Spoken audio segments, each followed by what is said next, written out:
Welcome back. And with me now joining us from London is Earl. He's the CEO of Independent Power at Southern Africa. Peter, the business model now seems rather inspired given all the shenanigans going on at Eskom at the moment. Well, we did think that there were going to be power cuts from the end of 2006, and in fact, the first ones in the Cape started at the beginning of 2006. So this isn't entirely unexpected. Peter, if we look at what's gone on now, you announced last week, late last week, that there was a memorandum of cooperation with the Central Energy Fund. It's something that seemingly you've been working toward for quite a while now. Why did it take so long? I think you have to understand that this is the first time that there's been a public-private partnership like this in South Africa. Historically, all of South Africa's power plants were built by the state-owned entity Eskom, and they did things their own way. And they did things involving coal-fired power plants. What we're looking at is a whole new generation, a whole new technology, if you like, of power plants which are high efficiency and which are based on liquefied natural gas in the longer term, and in the short term, liquid fuels, but in higher efficiency gas turbines. That means coordinating a number of state bodies, including PetroSA and IGAS, to coordinate the importing of the LNG, the building of the regasification terminal, the tank farms which are going to be needed for storage of gas, storage of backup liquids, and it's on a scale that I don't think South Africa really fully appreciates. We're talking about around 5% of the current peak demand of electricity in a whole new generation type of power plant. So it does take a lot of coordinating, and that's against the background of a certain amount of red tape. So we need to cut through the red tape and to put it together. Peter, you've expressed some frustration around exactly that red tape and the bureaucracy around it, whereas even you had an 18 megawatt, you have an 18 megawatt plant already up and running that isn't even being used yet. Yeah, I think that's going to change shortly. Again, you have to understand that we've been pioneers. A lot of people like to be the second or third at doing something because by that stage everybody knows how to do it. This is new territory for the regulators, it's new territory for all of the participants in the industry. It's a whole new way of doing it. Frustrating, but I think we're getting there. Peter, what is IPSA bringing to the table now? What are the timelines and the plans for the next 15 months? Okay. If you work from the engineering side backwards, it's possible to install the kind of gas turbines that we now own and have in storage in Italy, ready to deliver to South Africa. It's possible to get those installed in 12 months. We've done it in other countries. There's no reason why we can't do it in South Africa. But we have to complete all of the environmental aspects under South Africa's new, very tough environmental laws. And we have to make sure that everything's coordinated on site at Coega. You can't just put up a power plant any old place. I mean, it really does have to be done very carefully installed. And so our job now is to have a working group which just gets on and does it as quickly as is humanly possible. If we look at Coega, for example, now there has been some media fallout, particularly from the closure of mines, the closure of smelters, because of a lack of consistent power. Can anything be done in terms of securing or ensuring that there is power at Coega? Yes, the whole idea of our turbines is that they're standalone. If the rest of the system in South Africa fails, our turbines can keep going as a very large isolated plant of initially 500 megawatts, then going up to 1,000 megawatts in open cycle. And that's why it's absolutely vital to get the first units installed at Coega, so that the project to install the alkyne smelter can go ahead undelayed. All smelters worldwide need uninterruptible power. If you're halfway through the smelting process and you have, in the case of aluminium, a 2-hour power cut, you're going to do $100 to $200 million worth of damage. Unimaginable amounts of damage. I know it's really scary from a mining point of view if you have people underground, and all responsible employers take the view that they can't risk their people's lives.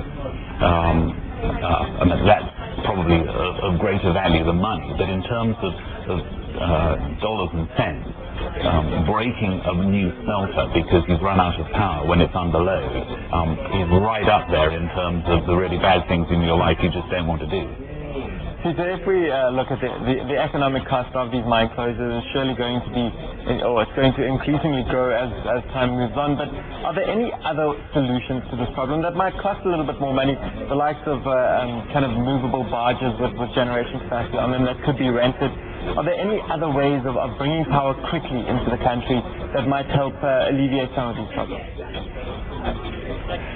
Yes, and we're looking at it in South Africa's neighbouring countries, as IPSA. We're looking at it to alleviate the drag on South African power generators, because historically South Africa supplied power to its neighbours such as Mozambique and Botswana.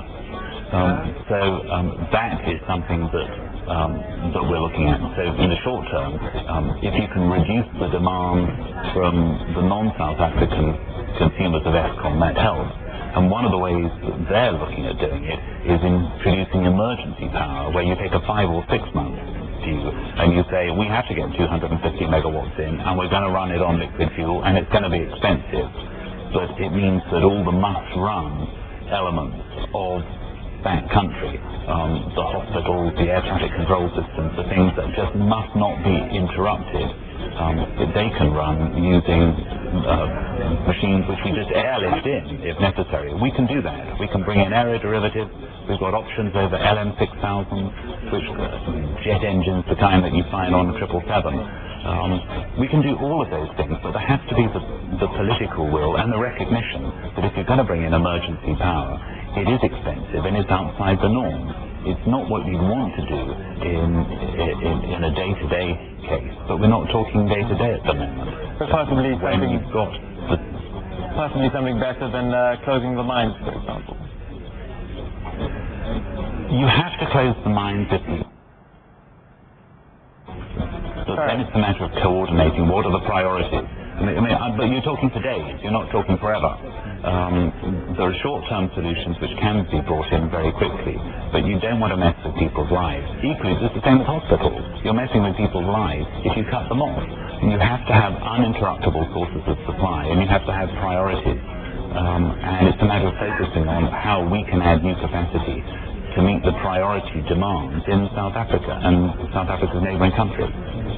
Peter, what would you like to see from the South African government, from Eskom as well, in terms of trying to minimize both the economic fallout and the human fallout from all of these power outages?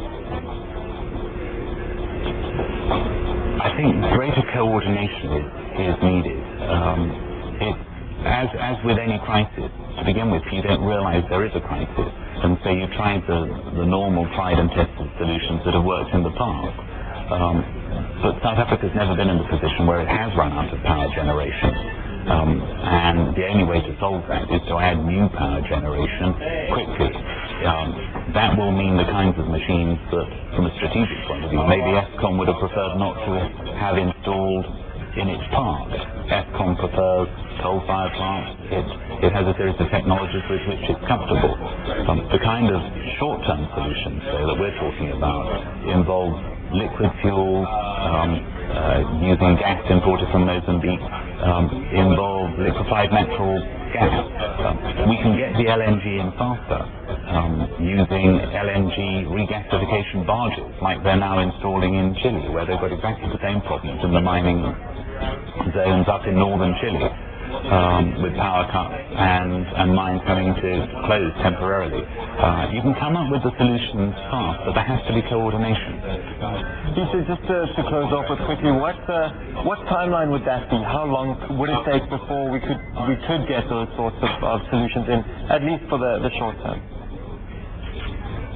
I think if you focus on bringing in 100 and 200 megawatt units up in the northeast of the country where there is some gas, or in areas where it's possible to import liquid fuels, we can bring in machines which can be up and running within 6 months. It's not a 1 week or a 2 week fix.